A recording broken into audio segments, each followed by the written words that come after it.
کہ آپ پوچھ کر کیا کریں گے؟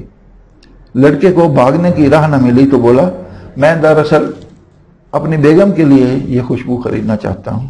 لڑکی مسکرائی اور بولی میرا مشورہ یہ ہے کہ آپ یہ خوشبو نہ خریدیں۔ وہ کیوں؟ وہ کہنے لگی وہ اس لیے کہ پھر آپ کی بیگم سے لوگ بات کرنے کے بہانے پوچھیں گے کہ یہ کون سی خوشبو ہے اور آپ کو اچھا نہیں لگے گا۔ سامعین، خوشبو کی ہر دل عزیزی کا یہ عالم تھا کہ پچھلے زمانے میں جو رومال تحفے میں دیا جاتا تھا اس میں بھی خوشبو چھڑک دی جاتی تھی تاکہ سند رہے اور بوقت ضرورت بلکہ بنا ضرورت بھی کام آئے۔ رومالوں میں بھی ریشمی رومال زیادہ مقبول تھے۔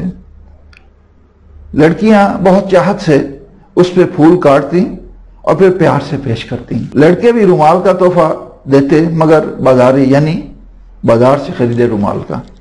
تاہم ذرا سی زنانہ خسائل کے مالک لڑکے جو سلائی کڑھائی جانتے وہ کڑا اور رومال پیش کر دیتے۔ جن لڑکیوں کو کڑھائی کے فن میں کمال حاصل ہوتا وہ کوئی آسان سا رومانوی شعر، آسان اس لیے کہ کم تعلیم یافتہ محبوب اسے سمجھ پائے، کہ وہ کوئی آسان سا رومانوی شعر اس پہ کاٹ دیتی ہیں یا پھر ویسے ہی دل کے آر پار تیر نکلتا کاٹ دیتی جس میں سے خون ٹپک رہا ہوتا۔ خیر، اب تو یہ رومانوی حرکت رومانوی ماحول کے فیشن میں ان نہیں ہے۔ اب تو محبوب رومال نہیں بلکہ ٹیشو پیپر استعمال کرتے ہیں، اور تحفے میں بھلا ٹیشو پیپر کا ڈبہ پیش کرتے ہوئے کیا بندہ اچھا لگے گا؟ البتہ اتنا ضرور ہے کہ اب لوگ ہر وقت ہر قسم کے اور ہر رنگ کے ٹیشو پیپر اپنی جیب میں رکھتے ہیں کہ نہ جانے کب محبوب کو اس کی ضرورت پڑ جائے۔ ہر رنگ کے اس لیے کہ ٹیشو پیپر کپڑوں کے رنگ سے میچ کرنے چاہیے۔ اب لڑکے وہ ٹیشو پیپر پھینکنے کی بجائے اپنی جیب میں محفوظ رکھتے ہیں جن سے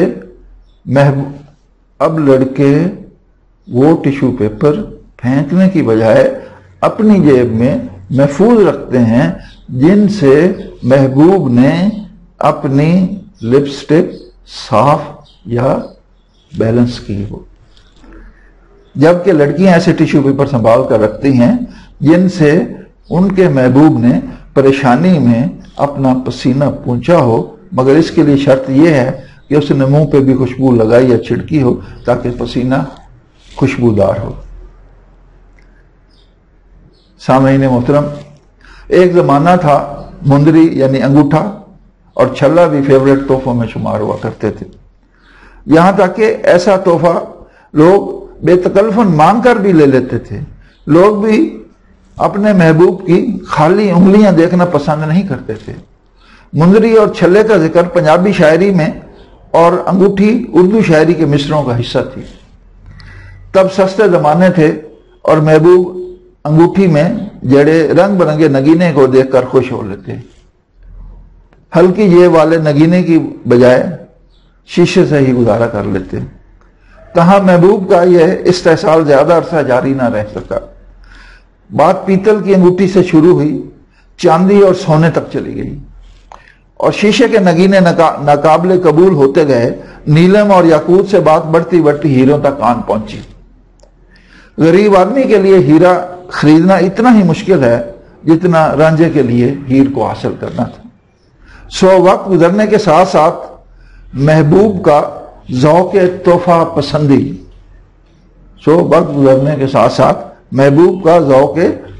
پسندی بھی خاصا ترقی یافتہ ہو گیا۔ ایک زمانہ تھا کہ لوگ میٹھا بہت کھاتے تھے، بلکہ گنے کے رس کی صورت میں میٹھا مزے لے لے کر پیتے تھے۔ روٹی بھی گڑ کے ساتھ کھا لیا کرتے تھے۔ روٹی کے ہر لقمے کے ساتھ گڑ کو دانت سے کاٹ کے ایک مناسب سائز کا ٹکڑا ساتھ لے لیتے۔ یوں دائیں بائیں شوگر کے مریض نظر آنا شروع ہوئے اور پھر ڈائٹنگ اور کیلوریز کی باتیں شروع ہوئیں۔ میٹھے کی مقبولیت کم ہونا شروع ہو گئی، ذہن لگ گیا اس کو۔ چنانچہ جہاں خوشی کے موقعوں پر مٹھائی تحفے میں دی جاتی